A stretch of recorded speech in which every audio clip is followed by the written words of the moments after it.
Bienvenidos a grafotecnica.com y su programa Documentoscopia Mundial. Estamos honrados siempre con su presencia. El día de hoy vamos a tratar un tema espectacular con uno de los que yo considero nobles investigadores en el tema de las neurociencias y la pericia caligráfica. Estamos avanzando en nuestra difusión del programa. Recuerden que estamos transmitiendo tanto en YouTube y todos los programas han sido subidos a las plataformas de Spotify, Spreaker, Google Podcast, Apple Podcast. Los invitamos a seguirlos allá. También ese formato lo colocamos casi inmediatamente después de que tenemos nuestra presentación. Le damos la bienvenida a nuestros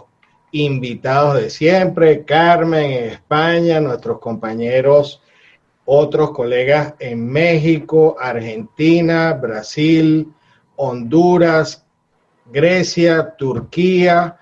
Pronto tenemos nuevos invitados de otras latitudes. Vamos ampliando nuestra expansiva latitud o nuestra difusión a distintas latitudes para honrar el nombre de Documentoscopia Mundial. Ya por allí se están conectando Carlos Baró, tenemos a Verónica Londoño, Francisco Elías en México, Nelson Carrillo, Marisabel Ortega, Carolina Cari, Carlos Apiña, ya está conectado Carlos Baró Graf por ahí. Un abrazo a todos. Hoy vamos a tratar un tema interesantísimo y vamos a darle la bienvenida a David Rodrigo Sánchez Espinosa. Yo le digo Rodrigo desde hace algún tiempo. Nos conocimos hace algún tiempo en México, en las jornadas de CIBDO, que fueron en Ciudad de México, organizadas por CIBDO de ese capítulo. Y te damos, Rodrigo, antes de presentarte académicamente, la más cordial bienvenida y para que saludes a nuestros invitados y a quienes van a ver este video a posteriori. Bienvenido, Rodrigo.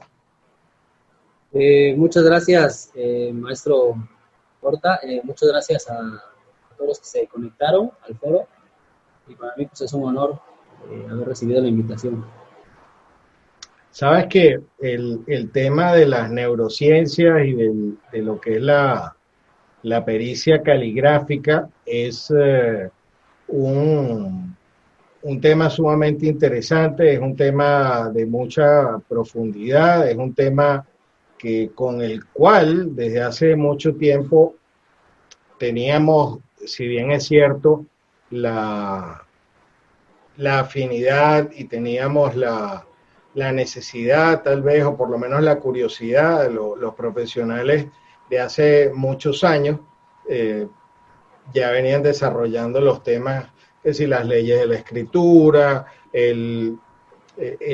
digamos las consecuencias o lo que era la voluntad o los movimientos involuntarios, los movimientos voluntarios, y como yo lo he mencionado en algunos otros programas, en el caso de Venezuela, se habla del estudio de la motricidad automática del ejecutante, y para mí eso fue siempre un misterio, que era la motricidad, porque era automática y por qué se estudiaba. Y hace muchos años yo recibí tuve la guía de un gran maestro que fue Dimas Oliveros y Fontes, a quien hoy le vamos a rendir homenaje en la sección de Hoy Recordamos a. Y fue el que me introdujo en este tema de las neurociencias y fue el que me nombró por primera vez a manera de ver si me hacía un reto. Me dijo, léete el libro de Luria y después hablamos para yo explicarte lo que es la motricidad automática del ejecutante. Entonces, voy a presentarte, voy a hablar de tu resumen académico y haces tú una introducción de lo que va a ser el tema que vamos a hablar contigo el día de hoy. voy a hablar de tu formación profesional y tu experiencia laboral. Colegio Libre de Estudios Universitarios, licenciado en Criminología Criminalística y Técnicas Periciales. Obtuviste el grado especialista en grafoscopía y dactiloscopía en Colegio Libre de Estudios Universitarios en la Universidad de Salamanca, España. Obtuviste el grado especialista en documentoscopia. Has trabajado para el Tribunal Superior de Justicia de Oaxaca. Trabajas, tengo entendido, con un laboratorio pericial Sánchez Jiménez en la actualidad, pero también tienes un excelente background y experiencia. Tribunal Federal de Justicia Administrativa de la Sala Regional del Sureste, Universidad Nacionalista de México en el área de grafoscopía, como lo acentúan ustedes allá en México, Consejo de la Judicatura y el Instituto Federal de la Defensoría Pública en áreas de grafoscopía y documentoscopía. Y bueno, si me pongo a hablar aquí de tu capacitación profesional, creo que nos llevamos la hora completa. Rodrigo, háblanos de cómo empezaste tú en este tema de las neurociencias, por qué te llamó la atención y por lo menos danos un pequeño abreboca de lo que vamos a hablar el día de hoy. Bueno, maestro, mi inquietud inicia aproximadamente 15 años atrás, cuando yo estaba estudiando la especialidad en la materia referida. Me daba cuenta que me enseñaban a analizar los trazos. Y yo pensaba, bueno, hay algo atrás de los trazos y es el movimiento, ¿no? La mano. Y desde luego, como todos tenemos el conocimiento desde muy pequeños o quizá desde por lo menos la secundaria, que nos empiezan a hablar de lo que es el sistema nervioso central y el sistema nervioso periférico, de que todos los actos que llevamos a cabo están orquestados por el cerebro, como comúnmente lo conocemos. Posteriormente, cuando yo curso la especialidad, insisto, veo esta falencia, nada más nos dedicábamos a analizar trazos. Y en mi capacitación profesional me daba yo cuenta que siempre que yo preguntaba algo respecto al fundamento, es decir, la causa, no me daban una explicación a fondo, que me referían el sistema nervioso central o el cerebro es el que da la orden. Yo seguí con esa inquietud, empecé a indagar, mi acervo bibliográfico era muy poco, y bueno, con una curiosidad ahí empezó esto del internet, googleando. Me encuentro con una charla de neurociencias aplicadas a la pericia caligráfica, que precisamente usted dictó en el 2004, me parece, en Argentina. Es así. Y debo decir que esta curiosidad en algunas ocasiones se vio disminuida y estuve a punto de decir, bueno, ya no estudiamos esto, porque algunos maestros, que yo considero mis maestros y algunos colegas, me decían que era interesante, pero que no tenía una aplicación directa con nuestro estudio. Y en ese momento yo consideraba que era parcialmente cierto y por eso es que yo en algunas ocasiones decidí, o estuve a punto de dejar el estudio. Pero cuando yo lo escucho en la conferencia, esa inquietud pues se vuelve a encender, ¿no? Esa inquietud, y empiezo a estudiarlo con más ahínco. Y bueno, se da esto del Face, las redes sociales. Conozco al colega Jorge Luis Mora, el colega argentino, y dentro de nuestras pláticas de noche, que a veces estábamos trabajando, investigando, pues sale el tema y entonces confirmo que esto no es un tema más, sino que es fundamental, como yo siempre lo creí. Debo decir también que leyendo el libro del maestro Luis Gonzalo Velázquez Posada, trae un capítulo que se denomina Identificabilidad de la grafía manuscrita.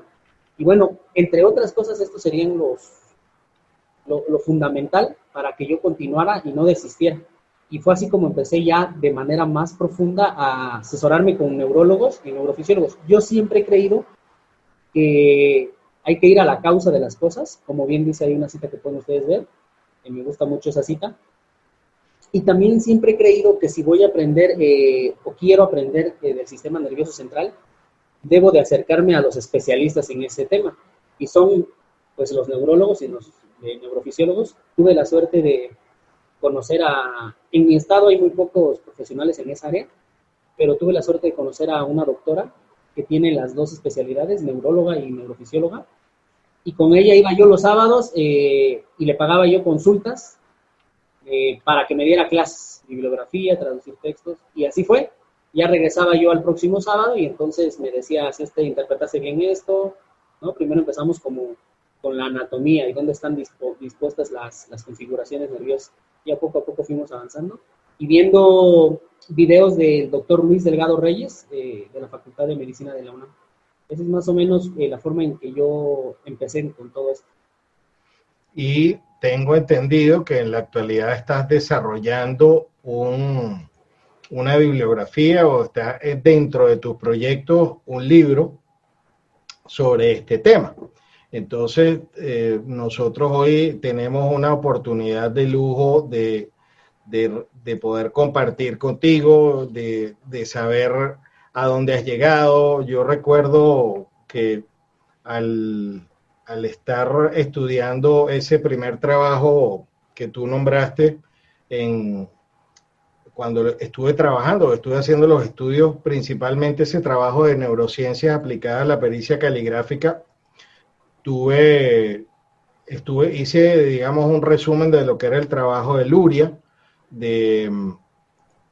que fue un médico que atendió pacientes en la Segunda Guerra Mundial, la mayoría de ellos con lesiones a nivel cerebral y dependiendo de qué zona del cerebro estaba la lesión, él iba encontrando efectos en la escritura y por eso ese trabajo fue, se ganó la mención de mención publicación y es un trabajo que está publicado en la revista del Journal de la SQDE.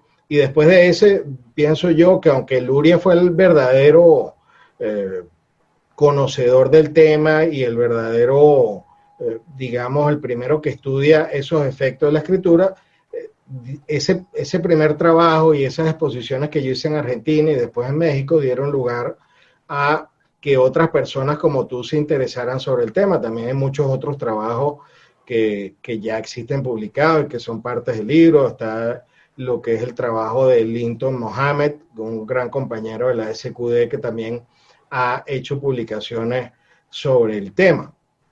Pero recordemos que hoy tenemos varias secciones, la sección de Mi Biblioteca, Tu Biblioteca, tenemos la sección de Hoy Recordamos a, y por supuesto el enlace de oro. Rodrigo, vamos a darle inicio a tu exposición. Si quieres, empezamos a compartir pantalla y dentro de un rato hacemos una pausa y vamos en el desarrollo de nuestras secciones, una por una, y vamos entonces, si quieres, vamos a compartir o te voy a fijar para que tú compartas la pantalla y empieces la presentación. Y si tenemos que hacer alguna pausa, pues con tu permiso te lo hago saber. Está bien. ¿Ya se ve la diapositiva? Creo que sí. Por favor, confirmen por el chat. Bienvenidos. Pues no hemos aclarado que tu zona de origen o tú vives en la zona de Oaxaca, Rodrigo. Sí, yo soy de México, vivo en el sureste de México, en el sur, en el estado de Oaxaca. Ahí no hay mucha siembra de mezcal y de mezcal no, de agave y se produce mezcal. Así es. Está bien, ¿no? México es un país espectacular. Bien, entonces están confirmando que se ve todo bien, entonces sigue adelante, Rodrigo, comienza con tu exposición. Ok, bueno. Pues el tema es el fundamento neurofisiológico de la grafoscopia, o grafoscopía, como se acentúa aquí en México, o pericia caligráfica, como es mejor conocida porque es más, se le denomina así en otras latitudes. Y quise iniciar con esta cita del filósofo griego, y dice: solo conociendo las causas de las cosas podremos conocer la esencia de las mismas. El simple conocimiento de la cosa sin la causa es un conocimiento trunco. Y como hace unos momentos dije, esta es una de las frases que más me incentivó porque nosotros, como también usted bien dijo en la charla que escuché hace ya varios años, nosotros somos formados como peritos de efecto.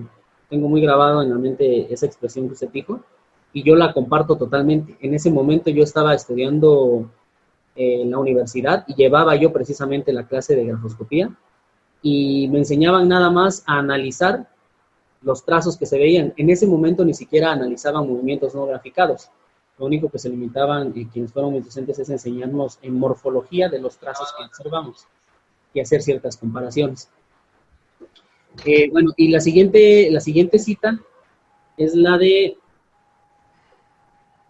precisamente, los peritos somos formados para el análisis de efecto. Estas dos son las citas con las que yo quiero iniciar esta presentación. Les digo porque fueron las que me incentivaron en el estudio. A ver. Bien. El estudio de la onda gráfica con fines de identificación se fundamenta en el análisis del movimiento. Yo he tenido ciertas conversaciones con varios colegas y con maestros, yo digo maestros a quienes me han enseñado, y yo recuerdo que hace años también yo empezaba a analizar, yo leí por primera vez el término grafocinética o grafocinético en el libro de los maestros del Pique hace ya pues, bastante tiempo. Y recuerdo haber tenido una capacitación con mi maestro Francisco Elías Bartolo Sánchez, y fue muy agradable cuando llegué a la capacitación y nos dijo que uno de los métodos, o el método fundamental de la grafoscopía, es el método grafocinético. Y me dio mucha alegría porque, al igual que confirmé con la ponencia de usted, maestro Horta, que yo iba por el camino indicado al estudiar la neurofisiología o las neurociencias aplicadas a la pericia caligráfica, también me dio mucho gusto saber que yo iba por el camino correcto haciéndole caso a los maestros brasileños, porque era nuevo, un año antes yo había empezado a estudiar el movimiento de las firmas. Si bien es cierto, hay que destacar que actualmente no hay el que se le llama método grafocinético, no es como tal un método, porque falta que se pongan de acuerdo o nos pongamos de acuerdo en ir detallando el paso a paso para que se eleve ese rango de método. Pero por allá yo tengo entendido que el maestro Francisco también ya tiene mucho trabajo en ese sentido.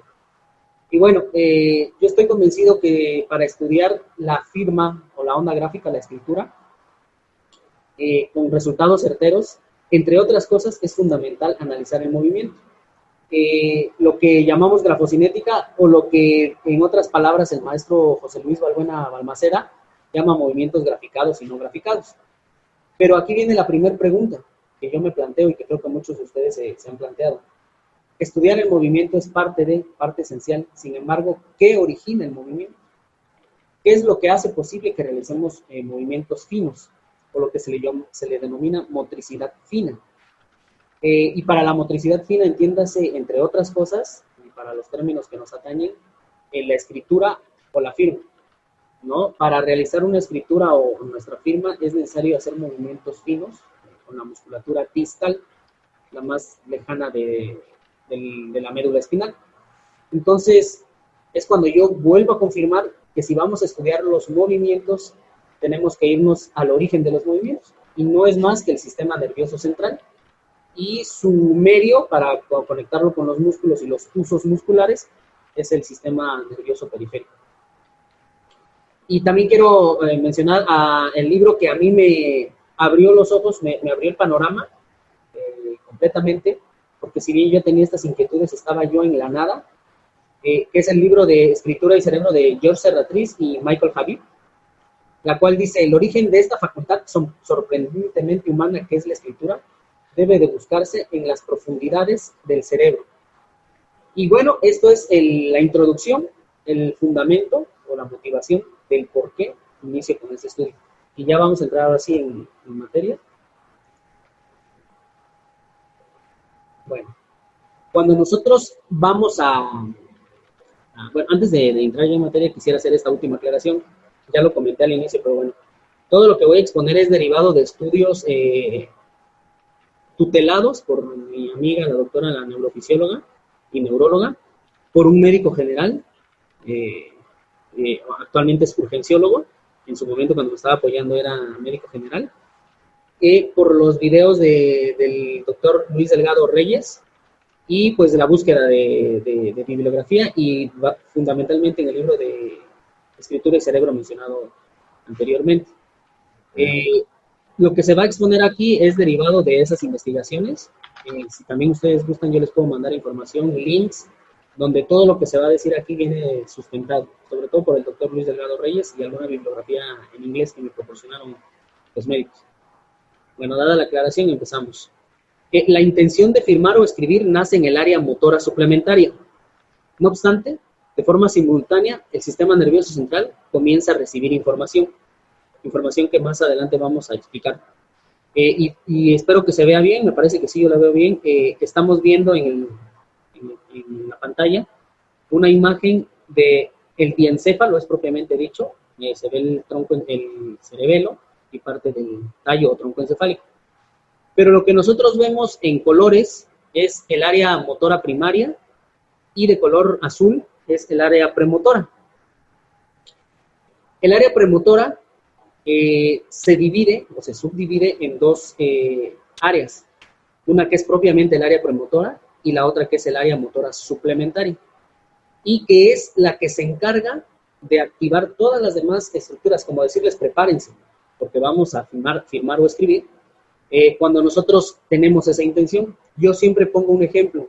Cuando nos dicen vas a ir al notario y vas a firmar tal documento, y en el momento preciso que estamos en la oficina del notario y nos proporcionan el bolígrafo, en ese momento nosotros al evocar o al recordar el acto de firmar, es cuando mediante una arteria empieza a llegar mucho más flujo sanguíneo al área motora suplementaria, que como acabo de decir es parte del área premotora, está en la parte superior de la cara lateral. La cara lateral es la que estamos viendo, digamos, es la que da hacia afuera, por decirlo de alguna forma, y rodea hasta llegar del otro lado a la cara medial. No sé si por ahí se ve donde estoy señalando con el cursor. Bueno, esa es el área motora suplementaria y es la que, digamos, en cierta forma, inicia o empieza a activar todas las estructuras nerviosas que hasta la fecha se conoce intervienen en el sistema nervioso en el acto de escritura, de firmar o escribir. Y bueno, únicamente con evocar el acto gráfico, el área motora suplementaria comienza a excitarse mediante una mayor relación en el flujo sanguíneo. Es así como inicia, digamos, ya vamos entrando en materia, es así como se inicia. Dicha área se encuentra en el lóbulo frontal e induce la activación de las estructuras nerviosas corticales y subcorticales que trabajarán conjuntamente para crear la onda gráfica. Hice una inflexión o un énfasis en decir subcorticales porque, y aquí voy a hacer la aclaración pertinente, la mayoría de los que están presentes, si no es que todos saben que no es lo mismo firmar mediante un dictado, que escribir mediante un dictado, el típico ejemplo cuando estamos en clase y nos empiezan a dictar, que firmar. Y como fundamentalmente nuestra labor, o al menos en mi experiencia, lo que más analizo son firmas, quise centrar esta explicación o esta exposición en el acto de firmar. Porque para escribir intervienen las mismas estructuras, más otras, más no subcorticales, sino corticales. Es decir, cuando nosotros escribimos por medio de un dictado, interviene el área de Wernicke, que es el área del oído, digamos, que está por esta zona, en el lóbulo temporal, y dos giros, el giro supramarginal, que está más o menos por acá, y el giro marginal. Porque esos se encargan de decodificar los sonidos y todo esto. También interviene el área de Broca. Sin embargo, cuando nosotros firmamos, es evidente que nadie nos dicta nuestra firma, ¿no? Ni la copiamos, ni nada. Bueno, cuando hacemos nuestra firma, salvo que sea una imitación. Pero si nosotros vamos a hacer nuestra firma, no la copiamos ni nos la dictan. En ese sentido, es fundamental la interacción y la intervención de los núcleos, mal llamados ganglios basales, pero los núcleos basales, que son estructuras subcorticales, porque están debajo de la corteza cerebral. Y valga la expresión, bueno, la corteza cerebral es lo que vemos aquí en esta pantalla, que tiene las rugosidades, que médicamente se le conoce como surcos o giros. Entonces, bueno, ya aclaramos que esta exposición va a ser más enfocada a lo que es firma y por eso vamos a hacer énfasis en los núcleos basales o núcleos de la base, que son fundamentales, al igual que el hipocampo y la memoria motriz y el cerebelo.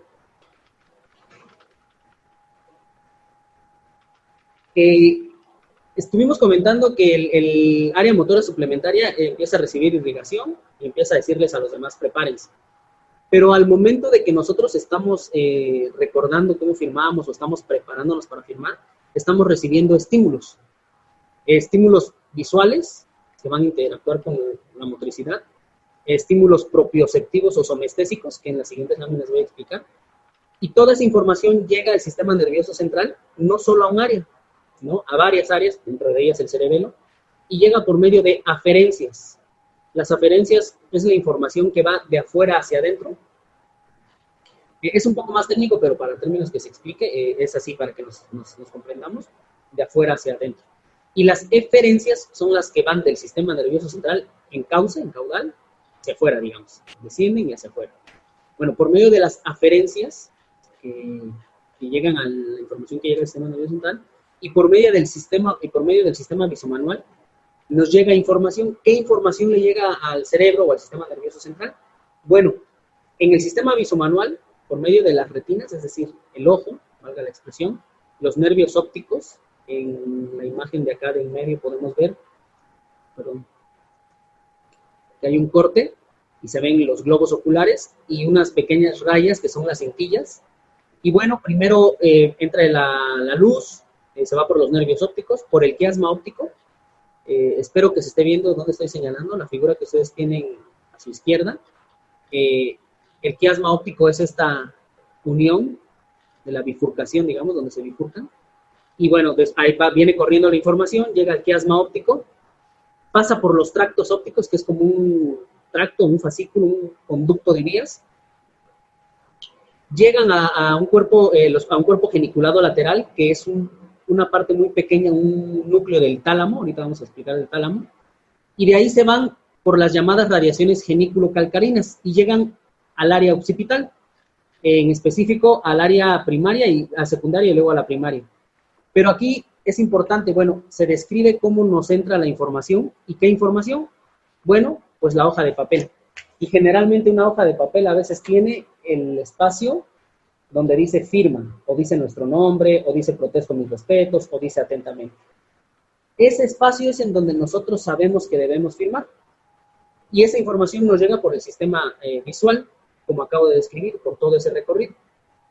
Bien, una vez que esa información está depositada en el lóbulo occipital, que ese es el de esta parte, el de la nuca, vamos a llamarle así, y que en la imagen del lado derecho se identifican con los números 17, 18 y 19, es como retenida y procesada en ese sitio.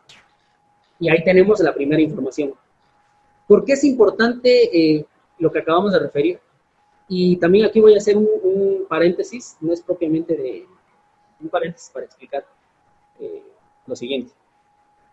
Yo estoy trabajando, como bien dijo usted, maestro Raymond, en un libro.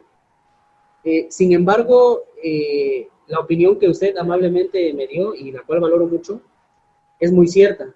Esta información no nos llama mucho la atención, a la mayoría o a algunos, porque es donde precisamente está el comentario. Esto no tiene aplicación directa con la pericia caligráfica. Sin embargo, me parece que en la siguiente diapositiva voy a demostrar por qué sí.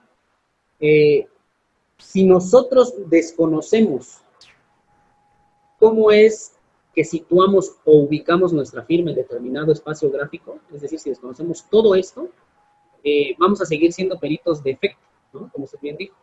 Y como dice Aristóteles, no vamos a conocer la causa y entonces vamos a tener un conocimiento trunco. Creo que esa es parte importante del por qué hoy muchos detractores de la grafoscopía no quieren denominar la ciencia, ¿no?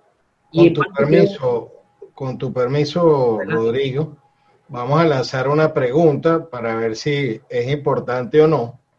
Los que estén conectados por YouTube, por favor contesten la sí o no a esta pregunta que vamos a lanzar. ¿A usted peritado en algún caso donde ha habido signos de grafopatología? Y los que están en YouTube, vamos a leer también los resultados, aunque no los vamos a agregar a las estadísticas, las estoy lanzando acá para los presentes. Porque si bien es cierto que la grafopatología fueron estudiadas en principio por los grafólogos, que siempre como los queremos apartar, sobre todo aquí en América, de la disciplina de la grafología, de lo que es el análisis de los grafismos desde el punto de vista de su autoría, es interesante hacer esta pregunta porque si usted se le ha presentado algún caso donde observe temblores, por ejemplo, que pueden ser muchas las causas, evidentemente todo eso va a tener una razón que va a estar en el sistema nervioso central o en alguna, o va a ser consecuencia de algo que está sucediendo a nivel de el sistema nervioso, y por eso, independientemente de la cantidad de respuestas de sí o no, en algún momento usted como perito le va a tocar peritar algún caso que no sea totalmente puro, que donde no haya sino que decir sí o no, sino que cuando se le presenta unas firmas cuestionadas pueda tener alguna cantidad de rasgos o de características generales en su estructura que se pueda deber o que pueda estar dentro de la categoría de grafopatología. Y ahí viene la gran pregunta: ¿por qué dejarle eso solamente a la grafología históricamente? ¿Y por qué entonces, o cuál va a ser el reto al que nos vamos a enfrentar nosotros los peritos cuando veamos una causa o veamos unos efectos? Sigamos en el tema del peritaje sobre efectos sin saber qué es lo que está pasando allí. Vamos a estar claros que nosotros no vamos a diagnosticar enfermedades a través de la escritura, vamos a dar los resultados, por lo menos en Zoom. 73% de los presentes que son peritos no han tenido casos donde se hayan presentado grafopatología. Suerte tienen ustedes. El 27% sí. Vamos a compartir la votación. Vamos a ver qué tenemos por YouTube en este momento. A ver si tenemos algunos comentarios. Tenemos... no, sí, no, sí, sí, como que los porcentajes en YouTube de los que están presentes es superior a los que sí han tenido casos donde se puedan observar o grafismos que se puedan considerar que son grafopatología. Pues fíjense que no hay casos puros, o dependiendo de la población en la que estemos estudiando esto, y la mayoría de nosotros somos peritos, pues sí hay y sí van a surgir casos. La gran pregunta es el tema de los testamentos, personas mayores o personas con enfermedades. Después viene otra pregunta que vamos a hacer más adelante. Rodrigo, continúa. Gracias, maestro. Bien. Y bueno, una vez que tenemos esa información, la información que está en el área occipital va a correr o va a trasladarse hacia la corteza parietal posterior, que es lo que vemos en la imagen del lado derecho, que valga la puntualización, es el mapa de Brodmann o parte del mapa de Korbinian-Brodmann, y esa información va hacia el área 7, ¿no? En donde se integrará la información recabada y se llevará el proceso de coordinación espacial. En ese espacio, o en ese sitio, o en esa área del sistema nervioso, se lleva a cabo la coordinación espacial, entre otras muchas. Cabe hacer la aclaración que cada un área específica del cerebro no solamente trata un tema, ¿no? Están como especializadas en varios. Y bueno, que no es más que seguir informando por medio de las interneuronas a la corteza premotora y al cerebelo del espacio gráfico que se nos brinda para firmar o escribir, y así adecuar nuestros movimientos. ¿A qué los vamos a adecuar? Bueno, a lo que comentaba yo hace rato, al espacio gráfico que se nos da. Un ejemplo muy claro es, acabo de ir en la mañana a renovar mi DNI, como le llaman ustedes, o la credencial para votar con fotografía, así se le conoce aquí en Oaxaca, bueno, en México, y te dicen, firma dentro de la tableta, ¿no? Anteriormente te decían, firma sobre el polímero, pero no te salgas del espacio. Entonces estamos adecuando nuestros movimientos. Pero esto sería imposible si no nos informamos por medio del sistema visomanual o visual. Y bueno, aquí el primer punto es fundamental, porque muchos hablamos de lo que los maestros han expuesto, que conocemos como emplazamiento gráfico o disposición del contexto, o lo que el maestro Balbuena Balmaceda dice, puntos de referencia extrínsecos, los gráficos. Sin embargo, yo he visto en todos mis colegas peritos, al menos de acá de Oaxaca y de Chiapas, que es por donde yo me desempeño, Y bueno, tuve la oportunidad de andar por todo el país, pero hablo del grosor, la mayoría son de acá de Oaxaca, los trabajos que he visto. Todos hablan, o algunos hablan, no todos, de emplazamiento gráfico, otros hablan de la disposición del contexto, que no es más que, bueno, en dónde ubicamos nuestra firma, ¿no?, respecto de un estímulo gráfico, y que eso es algo inconsciente, ¿no? Pero nadie sabe el por qué y el cómo, que es lo que acabamos de explicar. Si determinada persona dispone de su firma con cierta característica, por ejemplo, siempre cargada a la izquierda o de manera en la parte superior del recuadro que se le da, no sabemos por qué. No sabemos cuál es la estructura y cuál es la causa de todo eso. Entonces es ahí como empiezo yo a decir, bueno, sí, no es cierto que no tiene aplicación directa. Yo creo que también es importante decir que, como usted bien dijo, nosotros no vamos a expedirnos ni a pronunciarnos sobre alguna patología o eso, pero es importante tener este conocimiento, porque cuando nos llegan casos difíciles, que no son puros, como dijo, a veces nos vamos con una idea errónea, y si no investigamos más allá y no tenemos un poquito más de conocimiento, por ejemplo, por qué se pueden dar los temblores, ¿no?, de causas del sistema nervioso central o causas del sistema nervioso periférico, por ejemplo, que las neuronas estén desmielinizadas, y esto se da mucho en la vejez. Si no sabemos todo eso, pues a lo mejor nos vamos de primera mano con una idea y nos pronunciamos erróneamente. Y bueno, eso es, quise nada más ponerlo aquí, que es el emplazamiento, y dice el maestro Luis Gonzalo, que es en un documento escrito hay que distinguir masas y espacios. Las primeras están constituidas por las estructuras gráficas, bueno, firmas o letras o símbolos, y el espacio gráfico por el área dentro de la cual se inscriben esas formas. Los maestros brasileños dicen que algunos escritores muestran características particulares en la forma de ubicar los vocablos en la página. Y bueno, eso tiene su fundamento, ¿cuál es? Bueno, el tema visomanual y la coordinación espacial que está en el área 7 del mapa de Brodmann, y esa área 7 corresponde al lobulillo parietal, en el lóbulo parietal. Y bueno, para ya no abundar más, porque también el tiempo puede escasear, lo mismo es con los puntos de referencia extrínsecos, ¿no? Sobre todo en los puntos de referencia extrínsecos gráficos. Continuamos. El tálamo. La mayor parte de información que llega al tálamo, de los dos sistemas que voy a mencionar a continuación, que es el sistema propioceptivo y el sistema somestésico, no llegan de forma pura por las aferencias. Recuerdan que hablé de las aferencias, es la información que llega de afuera hacia adentro, que le llega al cerebro, y las eferencias es la información que baja, digamos, que es del cerebro hacia afuera. Pues bien, las aferencias no llegan de manera directa y pura por los nervios, pasan por un filtro, vamos a llamarle así, que es el tálamo, y el tálamo, bueno, es esta estructura que vemos acá.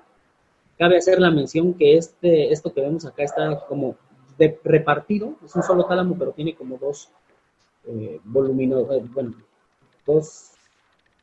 dos imágenes con las que se ven ahí, en cada parte de los hemisferios. Y el tálamo tiene muchos lóbulos y sobre todo muchos núcleos. Cada núcleo está especializado en qué información recibe, ¿no? Entonces, ¿qué hace el tálamo? Bueno, según los médicos, lo que hace es filtrar información, porque no todo lo que nos llega, la información que va a llegar al cerebro es importante, ¿no? Nosotros tocamos algo y esa información llega al tálamo y el tálamo decide, filtra qué información realmente le sirve, por ejemplo, en este caso al cerebro, a la corteza premotora y luego a la motora, para descender la orden y decir, por ejemplo, si la hoja está rugosa, si la hoja está lisa, eso nos interesa. Hay información que es descartada y eso lo hace el tálamo. Entonces, dada esa aclaración, bueno, vamos. El primer sistema fue el visomanual, el segundo sistema es el propioceptivo y el tercero es el somestésico. Por medio de los tractos ascendentes de la médula espinal, que son las aferencias, así como con el auxilio de determinados núcleos de la formación reticular. ¿Cuáles son los núcleos de la formación reticular?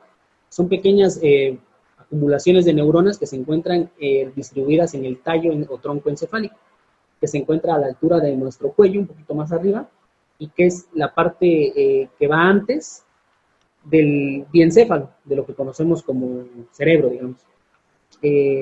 Por aquí espero que se vea, pero bueno, es por acá. Ahí hay un conjunto de núcleos. Y bueno, llega a la formación reticular, y esta información reticular, esta información también llega al cerebelo y a la corteza premotora. El cerebelo que está más cerca, el cerebelo se conecta con el tronco encefálico para que le dé la información mediante unas estructuras que se llaman pedúnculos cerebelos. Tenemos 3 pares, el par superior, el de en medio o medial y el inferior. Y por ahí entra información al cerebelo, una vez que esta es procesada, por decirlo de alguna forma, y retroalimentada, sale por los pedúnculos cerebelosos superiores y se traslada por medio de tractos o fascículos, que no son más que un conjunto como un cableado de neuronas, y ese cableado de neuronas llega hasta donde debe llegar, en este caso a la corteza premotora. Y bueno, con todo esto se le informa a la corteza premotora y al cerebelo sobre la posición de nuestro cuerpo instantes previos al acto signatriz, para que mantengamos o corrijamos la postura. Es importante reiterar que toda la información que llega a la corteza premotora ha de pasar antes por los núcleos ventrales del tálamo, que es lo que estábamos explicando. Sale del cerebelo y no va directamente a la corteza, sino se filtra en el tálamo. Y específicamente, todos los núcleos que tiene el tálamo, es el núcleo ventral anterior y el núcleo ventral lateral anterior, los que se encargan de recibir esta información. No llega como tal a todo el tálamo. Bueno, una vez que la información que ha llegado a la corteza, tanto como somestésica como propioceptiva. ¿Qué es la cuestión propioceptiva? Es que nosotros sin ver podamos saber la posición de nuestro cuerpo. Por ejemplo, cerrando los ojos podemos saber que estamos sobre de un banco y sabemos que a lo mejor la mitad de nuestros pies están en el banco y la mitad de nuestros pies están fuera del banco. Y no tenemos que ver, abrir los ojos para ver. Sin embargo, lo sabemos por todas esas informaciones y aferencias que llegan al sistema nervioso central. Ese es el sistema propioceptivo, la posición de nuestros músculos o nuestras extremidades, sin verlo. Y el sistema somestésico es aquel que se encarga de llevarle la información al cerebro de todo lo que hacemos, de todo lo que tocamos, por ejemplo, el grosor del instrumento de escritura manual, ¿no? Si el bolígrafo es muy delgado, muy grueso, si la hoja es rugosa o es lisa. Esa es la información somestésica. Toda esta información, que ya dijimos, llega al cerebelo, posteriormente es filtrada en el tálamo, llega a la corteza premotora, que es esta, la que se encuentra debajo del área motora suplementaria, que como dijimos es la que inició todo el acto. Y bueno, llega a la realización, y para esto, ya una vez que se recibe esa información, se inicia una comunicación neuroquímica con estructuras subcorticales, como los ganglios, o mejor dicho, los núcleos de la base. Y es una comunicación importantísima en la producción de movimientos finos. Tengo varios artículos y he visto varios videos en donde día a día se demuestra que lo importante para los movimientos finos, las estructuras más importantes, nerviosas, son los ganglios basales o los núcleos de la base y el cerebelo. Son los más importantes. Y además también para la memoria motriz. Por ejemplo, para hacer nuestra firma está como impregnada en los ganglios basales, en parte del cerebelo, y también en una estructura que se encuentra en la parte insular, que es atrás de esta corteza. Hay una corteza de la ínsula, o lóbulo de la ínsula. Y aquí adentro, no sé si están viendo el cursor, se encuentra una estructura que se llama hipocampo. Pues bien, los núcleos de la base, el hipocampo y el cerebelo son fundamentales en la memoria motriz. Es decir, en todo eso que tenemos guardado, por ejemplo, cómo mover nuestros dedos para hacer nuestra firma.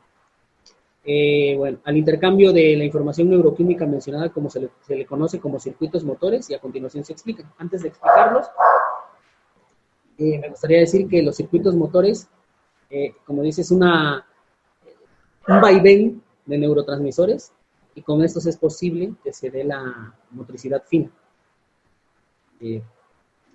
Rodrigo, te voy a pedir un instante para hacer dos cosas. La primera es hablar en nuestra sección de Hoy Recordamos A, particularmente vamos a hablar de Dimas Oliveros y Ponte. Dame un segundo para tomar un poquito acá el control y ya continuamos. Hoy en nuestra sección de Recordamos A vamos a recordar a un perito calígrafo venezolano que se graduó en Rosario, Argentina, Dimas Oliveros Sifontes.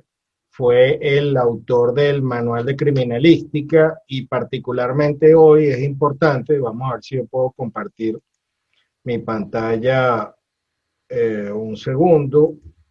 o lo hacemos posteriormente.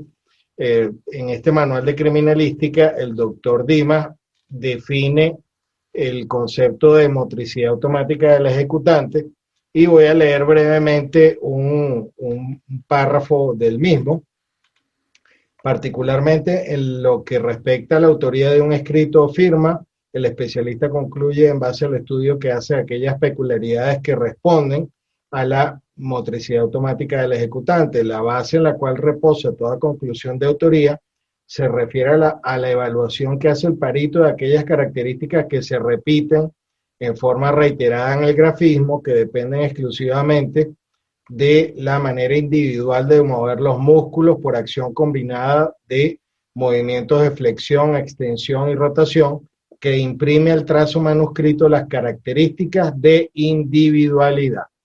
Esa así definía Dimas Oliveros y Fontes, quien era médico cirujano, y eso le daba cierta autoridad para hablar de estos temas de neurociencia, aunque él habla de automatismos y otras otros conceptos que tienen que ver con las neurociencias, pues siempre ha sido la base de nuestro trabajo aquí en Venezuela, el citar el tema de la evaluación de la motricidad del ejecutante como fundamento científico de nuestros hallazgos. Volvemos contigo, Rodrigo. Déjame ubicar primero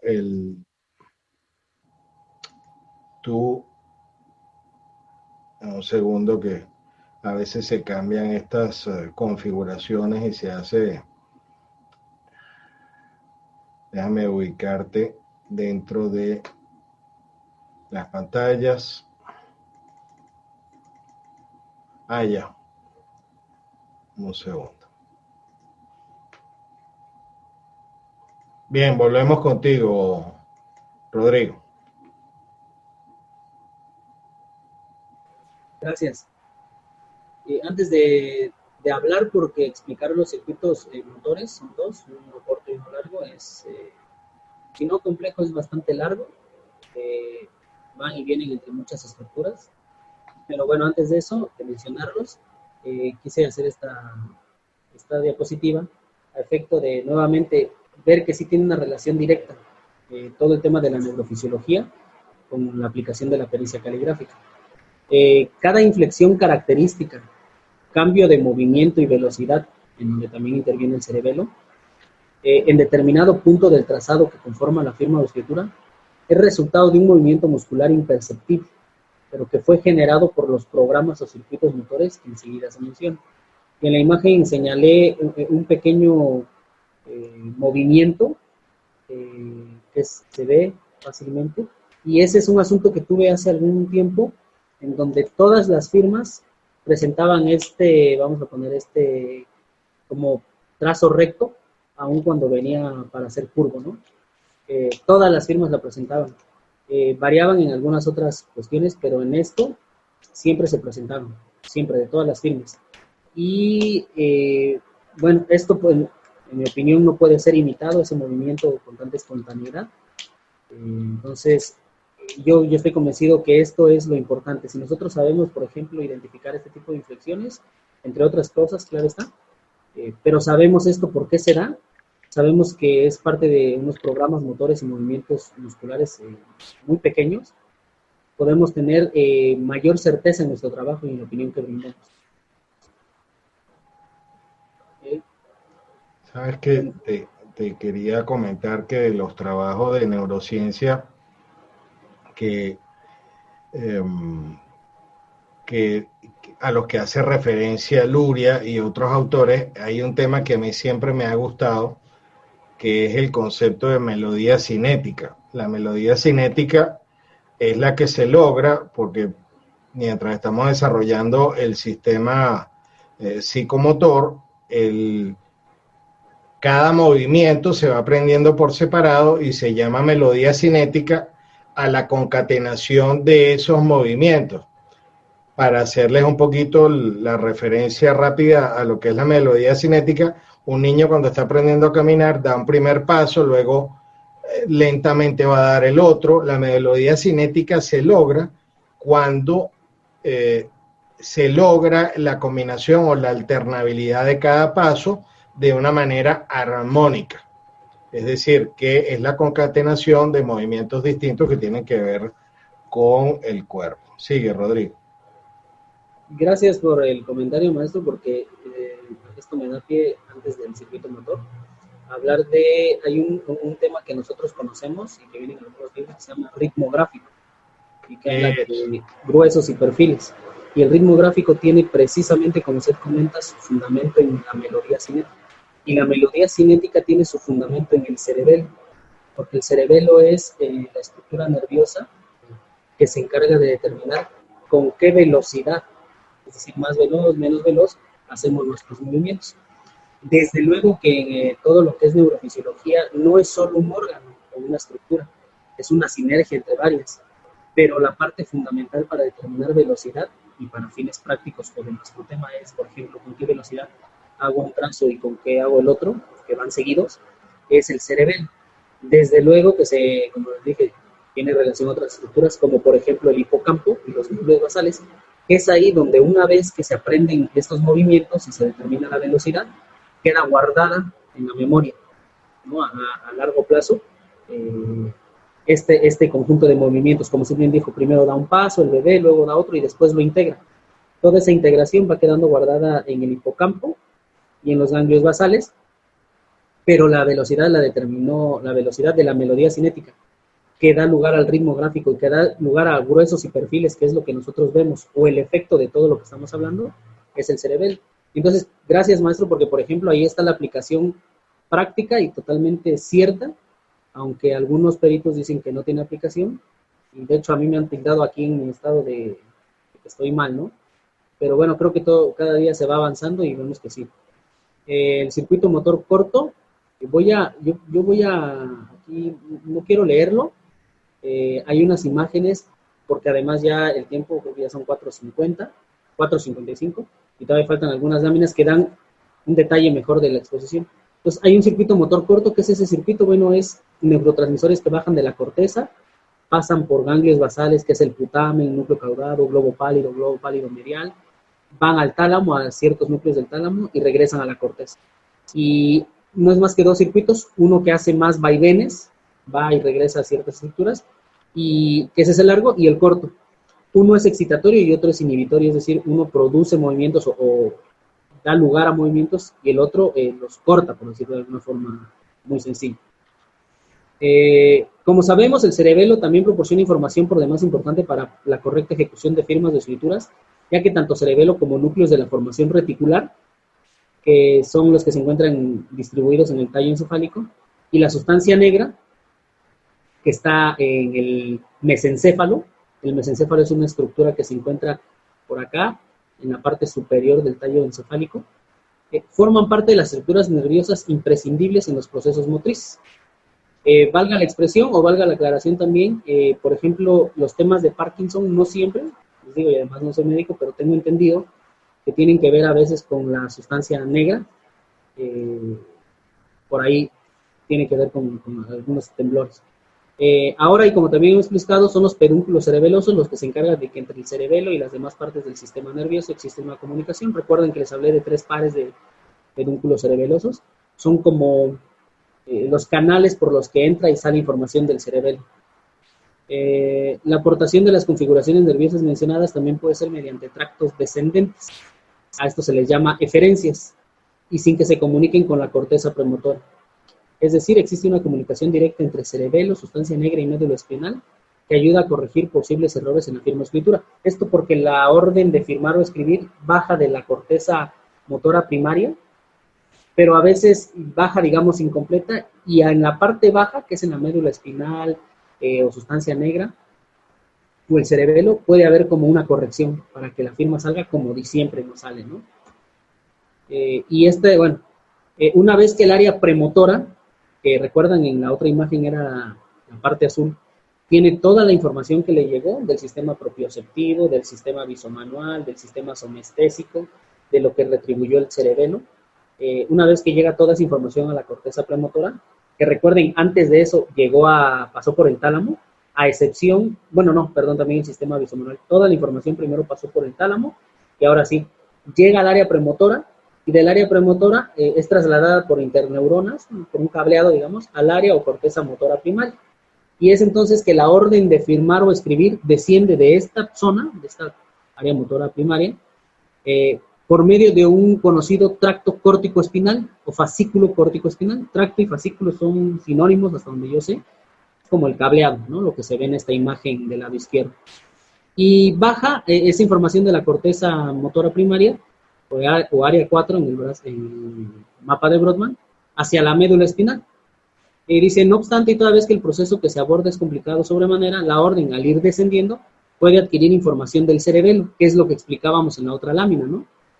O de algunos núcleos distribuidos a lo largo del tronco encefálico, que es la formación reticular, para ir corrigiendo posibles errores en la ejecución de la onda gráfica. Es decir, ahí todavía pulen el trabajo, la orden que viene de escribir o firmar.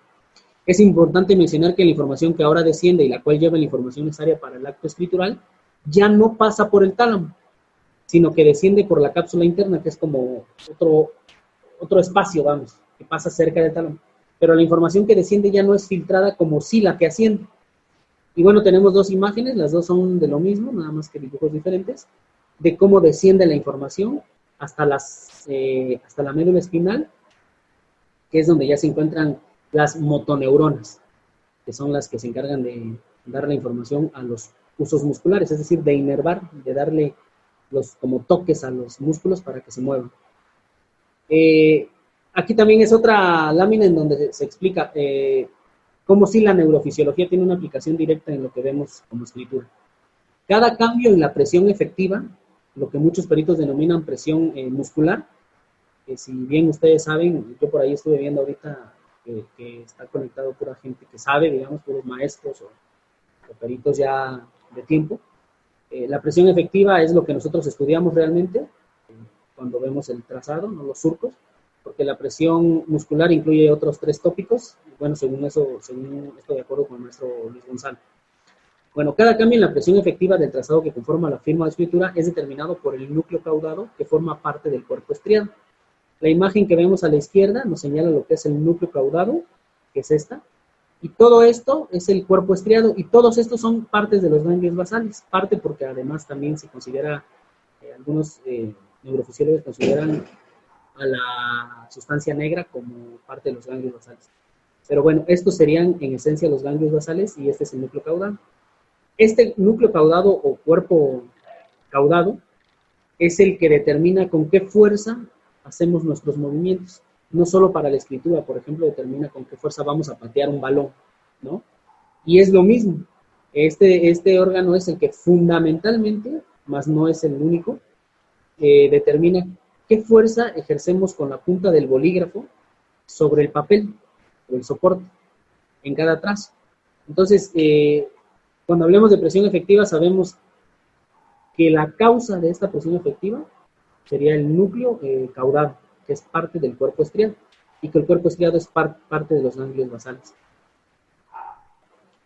Y vamos a lo que comentábamos hace rato de que el neurólogo soviético A.R. Luria, ¿no? Alexander Luria, trató en su momento, que es la melodía cinética, y bueno, yo aquí le puse cerebelo, ritmo gráfico, huesos y perfiles. El cerebelo es la estructura nerviosa que en sinergia con los núcleos basales y el hipocampo es determinante en la memoria motriz, cuestión que acabo de explicar hace unos instantes. Asimismo, el cerebelo, específicamente el neocerebelo, cuando digo neocerebelo es porque el cerebelo, al igual que el sistema nervioso central, tiene, vamos a llamarlo así, 3 capas, que son, que van de acuerdo a nuestra evolución como especie, se le llama filogenia. Entonces, filogenéticamente, el neocerebelo es el más nuevo, por eso neo, ¿no? El que se desarrolló evolutivamente más recientemente. Entonces, la parte más superficial, vamos. Entonces, la parte superficial del cerebelo, ahí hay un núcleo dentado. Y ese núcleo dentado, junto con el cerebelo, son las 2 configuraciones nerviosas que influyen en la velocidad con que se realizan los movimientos. Si ustedes gustan, yo estoy seguro que muchos de ustedes también tienen información, pero no está de más. Los videos donde el doctor Luis Delgado Reyes explica a detalle todo esto.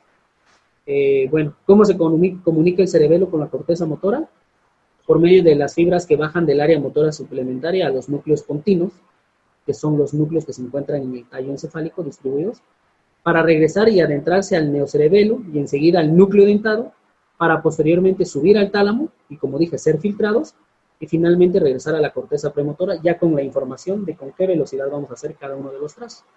Si se dan cuenta, esto es, llega a este lugar, regresa a tal lugar, por eso es que se le llaman circuitos, ¿no? Por ejemplo, circuito córtico, ponto, dentado, tálámico. Así se le denomina en neurofisiología, circuitos. Y bueno, atendiendo al tiempo, ya son las 5:05, bueno, yo tengo 5:05. Yo nada más quise poner esta cita. Recordemos que reflexionar sobre lo aprendido para poder criticar de forma constructiva es, sin duda, la mejor forma de evolucionar, ya no como peritos, sino como seres humanos. Yo siempre he sido una persona a lo mejor un tanto incómoda porque siempre critico, pero no con el afán de molestar, de no estar ni de forma artera, sino siempre como que tengo dudas, ¿no? Entonces creo que eso es lo que a mí me ha llevado un poquito a esta curiosidad, a indagar un poquito más allá en neurofisiología. Desde luego hay muchos otros más temas importantísimos, como por ejemplo espectrofotometría, colorimetría, pero bueno, a mí me apasionó esto y en eso es en lo que estoy. Espero haya sido claro, quise apurarme mucho por el tiempo. Es una exposición que realmente tendría que ser de horas o seccionada, pero bueno, yo lo que me centré más en demostrar o tratar de demostrar, espero haberlo logrado, cómo la presión efectiva, por ejemplo, tiene su génesis o su etiología o su causa o su fundamento en el núcleo caudal, cómo la velocidad o el ritmo gráfico o la melodía cinética tiene su fundamento en el cerebelo, ¿no? En el neocerebelo. Donde ubicamos nuestras firmas no es solamente cuestión del azar, sino tiene su fundamento en cómo entra el estímulo gráfico, la vista, y cuál es la estructura, ¿no? El lóbulo parietal, el área 7 del mapa de Brodmann, en donde se decide dónde acomodar nuestra firma. Para que poco a poco, digo, esto es muy somero, pero poco a poco vayamos entendiendo que sí, en mi opinión, sí debemos de conocer, al menos de forma básica, qué estructuras nerviosas dan origen a la presión, al ritmo, a la velocidad, ¿no? Cada uno de los movimientos que hacemos al momento de filmar o escribir. Y pues muchas gracias por su tiempo y su atención. Mira, Rodríguez, yo estoy gratamente sorprendido. Estoy, digamos, haciendo un repaso de hasta dónde habíamos llegado hace algunos años, haciendo esa lectura sobre Luria, y estamos en presencia, y te lo agradezco muchísimo, de una nueva generación, como es la tuya, de expertos que se están ocupando en estudiar este tema. Yo primero te felicito por tu iniciativa de que hasta pagaste consultas con médicos para que te explicaran y tú poder hacer el link y el enlace entre nuestra profesión y la de medicina, que requiere tantos estudios y tantos años. Eso yo no lo había visto. Evidentemente es algo con lo que tú tienes mucho mérito, en la profundidad a la que has llegado con los temas de presión, cuáles son las funciones, cuáles son las áreas. Es algo que ya yo lo había visto en algunos de tus borradores que compartiste conmigo y te lo agradezco muchísimo la confianza. Considero que va en la misma onda y me imagino que inspirado también por el libro de Serratriz y Habib, que es tan importante en esta materia porque está específicamente relacionado con escritura y cerebro, como lo dice su nombre. Antes que nada, felicitarte y agradecerte. Vamos a cumplir con nuestras promesas. Vamos a enviarles el enlace de oro. Pero antes de enviarles el enlace de oro, vamos a hacer algo. Vamos a hacer la segunda encuesta. Es interesante y está relacionada con este mismo tema. Le ha alegado la realización, en el momento de la realización de un peritaje, el contenido de alguna historia médica para alegar el por qué una firma puede tener ciertas diferencias con los indubitados, o para que el experto, usted como experto, tomara en cuenta que la persona padecía una enfermedad. Entonces vamos a ir viendo o esperando sus colaboraciones. Por favor, lo colocan los que están en YouTube. Si les ha tocado, si alguien les ha alegado en algún juicio que una persona padecía de una enfermedad. A mí me tocó en una oportunidad, por ejemplo, un caso donde la persona ya había fallecido y se alegó que tenía cáncer en fase terminal.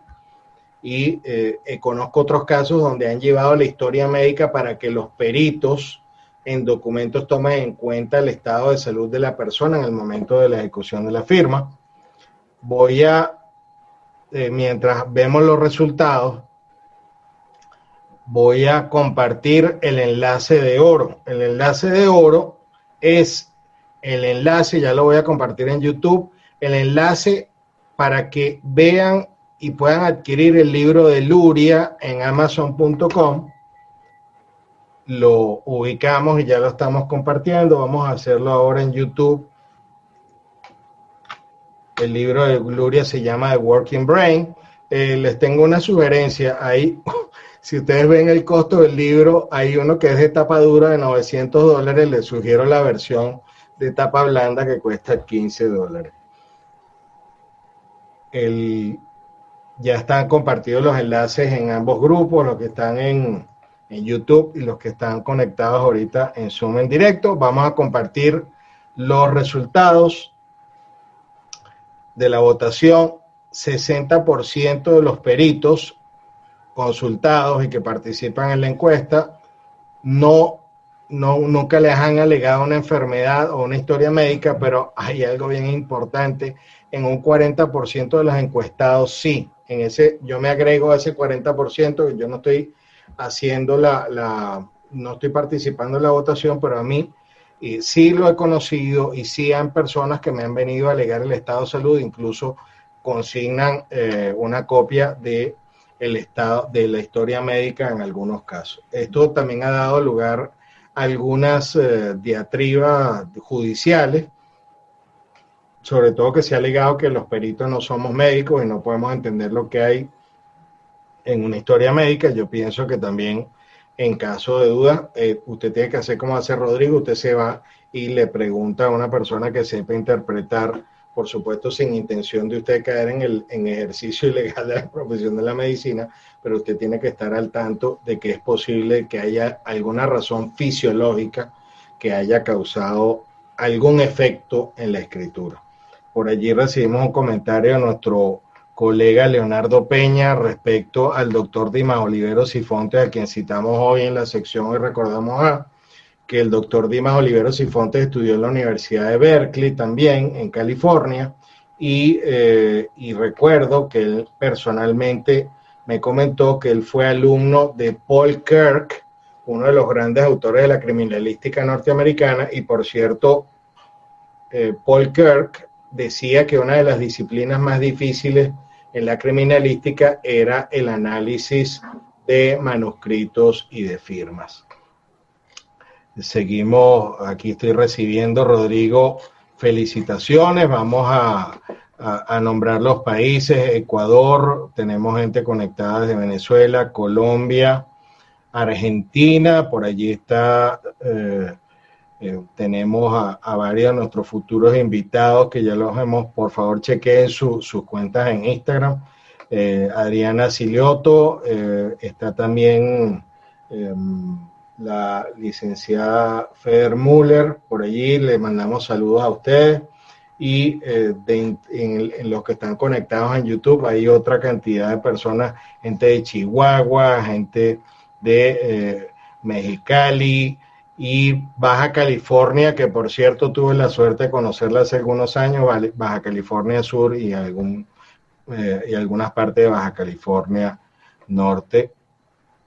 Rodrigo, estamos sumamente agradecidos contigo y yo estoy sinceramente reflexivo en cuanto a lo que nos falta por recorrer, y yo te auguro mucho éxito en tu libro.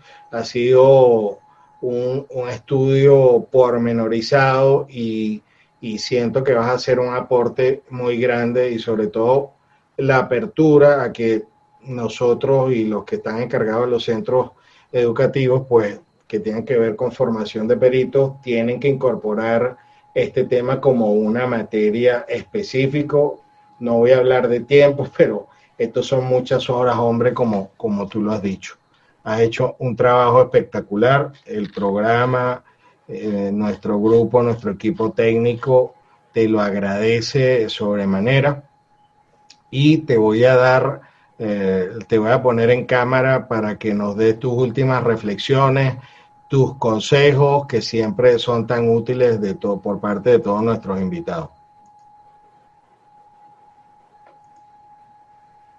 Bueno, más que consejo, yo creo que sería una invitación. Yo recuerdo a que sigamos estudiando cada quien en la medida de que pueda y de acuerdo a la pasión que tenga. Yo tengo colegas que se apasionan por el tema óptico-físico, físico-óptico, colorimetría, y van muy adelantados en ese tema. A mí me apasionó esto. Yo estoy convencido que si haces las cosas con pasión, no se te dificulta. Si bien es cierto, estudiar en neurofisiología es muy, muy complicado, como lo dije al inicio, primero porque muchos me trataron de desalentar. No digo que lo hicieron con mala intención, pero lo hicieron o trataron de hacerlo, pero no lo lograron. ¿Por qué? Porque yo estaba convencido. Y además, como alguna vez le dije a un maestro, pues igual y no llega a tener una aplicación directa. Aunque yo sabía que sí, pero es mi pasión, me gusta saber. A lo mejor debí de haber sido médico por eso y estoy frustrado. Pero la invitación sería, pues lo que ya creo la mayoría sabe, ¿no? No dejar de estudiar lo que nos apasiona. Y la otra, yo creo que la postura de decir, nosotros no somos médicos y no podemos expedirnos ni pronunciarnos con todo esto en un juicio, tiene que ir cambiando primero esa mentalidad para que nosotros hagamos realidad. Si bien yo no me puedo expedir sobre una patología neurofisiológica reflejada en la escritura, sí puedo entender lo que el perito de la contraparte lleva, si es que lleva a lo mejor y contrata a un neurofisiólogo. Algo que yo me encontré y que me hizo también me dio más ánimos para todo esto, es que cuando yo le preguntaba a la neurofisióloga, neuróloga, y a mi amigo el médico, que ahora es urgenciólogo, yo les preguntaba, oye, el núcleo caudado, ¿qué tiene que ver con la escritura? ¿Es más fuerte? Yo leí esto, yo vi esto en el canal del doctor Luis Delgado, pero pues como es en YouTube no le puedo hacer preguntas. Y ellos se me quedaban viendo y me decían, déjame investigarlo. ¿Por qué? Porque la función médica va encaminada específicamente a la cuestión clínica, a la cuestión de salud. Pero yo no conozco ningún médico que esté enfocado totalmente médico, no grafólogos o no peritos en caligrafía o grafóscopos. No conozco ningún médico, y he estado indagando, que esté enfocado directamente en el tema pericial grafoscópico. Ellos se dedican a la clínica, desde luego porque es mucho más rentable, a lo mejor mucho más loable, pero entonces si está ese espacio, debemos de ser nosotros los que ya tenemos el conocimiento grafoscópico, los que hagamos el puente de comunicación entre médicos y peritos.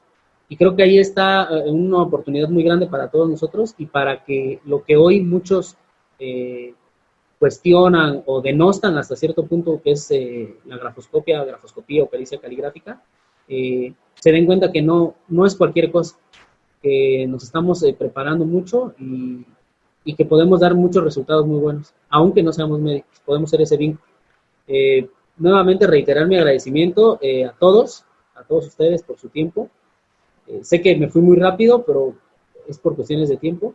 Y sobre todo hacer extensivo mi agradecimiento y público al maestro Horta, porque yo se lo dije desde antes, de verdad, como lo dije al inicio y se lo dije desde antes y lo vuelvo a repetir, él fue una de las personas que me inspiró. Debo también mencionar aquí a una grafóloga que yo estoy seguro muchos, si no todos conocen, Eva Procopio.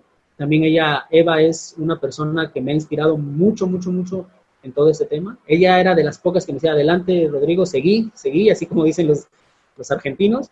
Y bueno, es mi agradecimiento amplio para el maestro Raymond Horta, para Eva, y a todos ustedes por haberme prestado una hora de su tiempo. Entonces, por mi parte sería todo.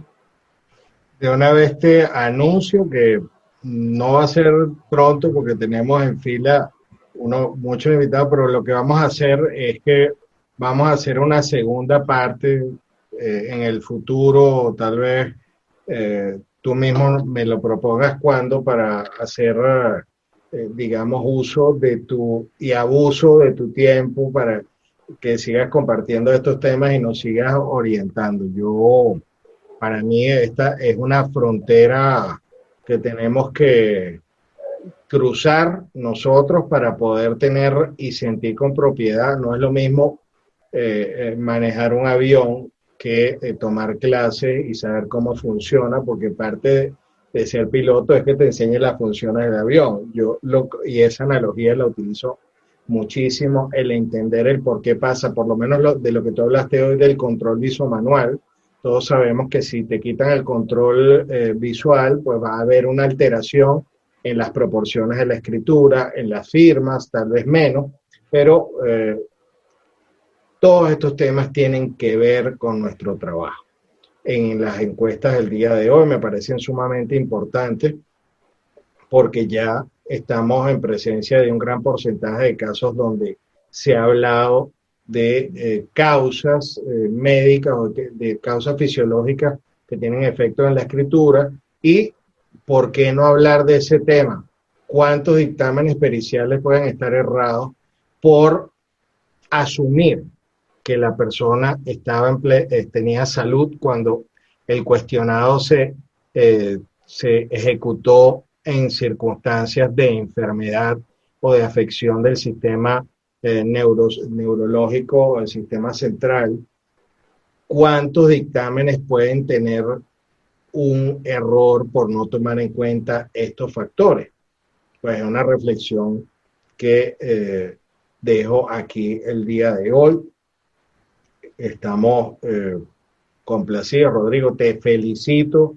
Yo creo que si en algún momento te sirvió de impulso, pues ya tú estás como los cohetes SpaceX, ya pasaste a los de la NASA y vas muy bien, no te detengas nunca, evidentemente no lo has hecho. Y por favor, da el contacto de tus redes sociales, que sé que tienes un Instagram por allí para que te contacten. Sí, mi Facebook es Rodrigo Jiménez, así, y el Insta casi no lo utilizo, voy a empezar a utilizarlo, pero igual me parece es Rodrigo Jiménez. Funciono más le doy más continuidad al Facebook, es Rodrigo Jiménez, así aparece. Y bueno, mi correo, por si les interesa también, alguien quiere recibir información de los links, tengo links también de la Universidad de Carabobo, también creo que es en Venezuela, del decano de ahí, del área de neurofisiología, que es el símil del doctor Luis Delgado Reyes de acá de la UNAM, con sus clases de cortes en diencéfalo, en vivo. Yo se los puedo hacer llegar, que es la manera como yo también aprendí. Y tengo, bueno, varios links, algo de bibliografía al respecto, sobre todo para que corroboren lo que aquí platicamos. Bueno, mi correo es grafoscopia@gmail.com, y Rodrigo Jiménez es el Face. Gracias, maestro. Bien, como hicimos en la clase pasada, si los peritos fueran superhéroes, a ti te vamos a poner el neuroscientist, te vamos a poner de los superhéroes de los peritos aquí, y tu símbolo va a ser el cerebro. Te vamos a manera jocosa aquí comentando. Recuerden todos los asistentes del día de hoy que les pedimos, y a los que estén viendo este video, suscríbanse al canal, denle a la campanita, las notificaciones, nos ayudan muchísimo. Los que estén oyendo los podcasts, pues también en Apple Podcasts nos ayudan y nos apoyan muchísimo con esto. El canal de Grafotécnica es YouTube/Grafotécnica. Les habló Raymond Horta, anfitrión de estos maravillosos invitados. y por supuesto agradecer el tiempo que se toman en ver este video y a todos los presentes, a tantos amigos constantes que siempre están allí, que nos acompañan y que nos dan ánimo para seguir todos los viernes acá. Tenemos por allí la semana que viene a un super perito, autor de 4 libros. Estamos hablando de Patricio Roldán. La semana de arriba tenemos a Oscar Díaz. Tenemos otros invitados por allí. Estamos preparando una playa de estrellas de la pericia caligráfica. Así que los esperamos la semana que viene. Compartan los enlaces. Los que no se han suscrito todavía a estos Zoom, entran a través de documentoscopia.net y se pueden integrar para compartir y formar parte de esta familia de Documentoscopia Mundial, y por supuesto a los que quieren ir más allá, que se unan a la familia de SIPDO, de la Sociedad Internacional de Peritos en Documentoscopia. Nos despedimos de todos, gracias por asistir y hasta luego.